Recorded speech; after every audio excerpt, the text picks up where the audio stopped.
Hi, I'm Colin, and this is Sci-Fi Deep Dive. So last week, I made a video about the Pillar of Autumn.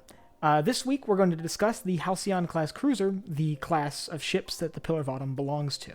Like the Pillar of Autumn, the Halcyon-Class Cruisers were built in the early 2500s, shortly after the turn of the century. At 1,171 meters long, it's roughly 3/4 the length of an Imperial-class Star Destroyer, just for some frame of reference. Now, we only know a handful of ships in this class, outside of the Pillar of Autumn, which, once again, I mentioned last week. These ships obviously include the UNSC Halcyon, the lead ship in the class. It also includes the UNSC Roman Blue, the UNSC Constantinople, the UNSC Dawn Under Heaven, and the UNSC Persian Gate. It included many more ships other than those, but those are the only ones we know by name.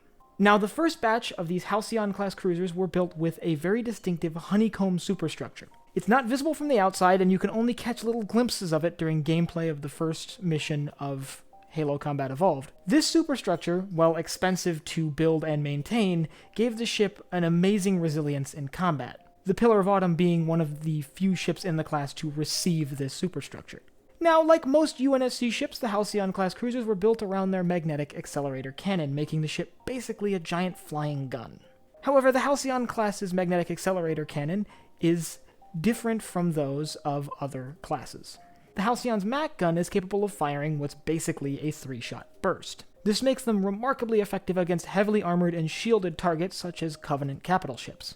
But the magnetic accelerator cannon isn't the Halcyon's only armament. It also sports 4 Shiva missile launchers, each armed with nuclear warheads, and 6 Archer missile pods.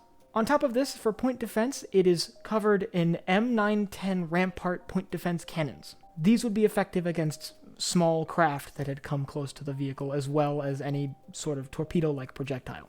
Its outer hull is made out of titanium, and once again, that lends to its resilience in combat. We don't need to look far for an example of how resilient the Halcyon is in combat. We can look at the Pillar of Autumn. Mentioned during the campaign of Halo Wars, the Pillar of Autumn was severely damaged during the Battle of Arcadia. It's mentioned that the ship is crippled and venting atmosphere. Now, with most classes of ships, this would be a death sentence. However, the Pillar of Autumn was able to limp away from this fight, and while it was put into storage for quite a bit of time, was able to be brought back up to fighting capability before the end of the war. Another example, also held by the Pillar of Autumn, was a particular act of heroism carried out by the Pillar of Autumn during the Battle of Reach. During the space battle over Reach, the Pillar of Autumn was able to single-handedly engage and eventually destroy a much larger Covenant vessel. It did so taking only minimal damage thanks to, as I mentioned before, its honeycomb superstructure and titanium outer plating. Now, in spite of its resilience, the Halcyon class is overall viewed as kind of a failure. The features built into the ship to make it more able to stand up to combat were also remarkably expensive. And not just expensive to build, but expensive to maintain. This made the relatively small number of Halcyon ships with these upgrades some of the most expensive ships in the UNSC Navy. Hence why only a handful of Halcyons got the honeycomb superstructure. On top of that, their armament, while impressive, is still less than other ships of similar tonnage. The Marathon class, for example, a ship of similar design, albeit slightly larger size, had a significantly more formidable armament. In fact, the Halcyon-class cruiser was eventually replaced by the Marathon-class cruiser about midway through the war.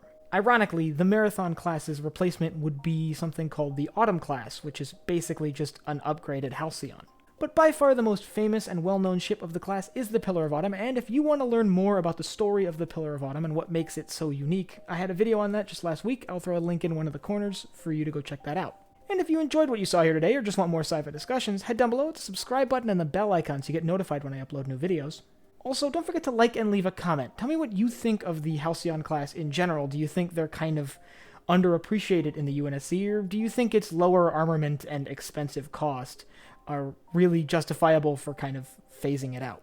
So for Sci-Fi Deep Dive, I'm Colin, and I will see you next time.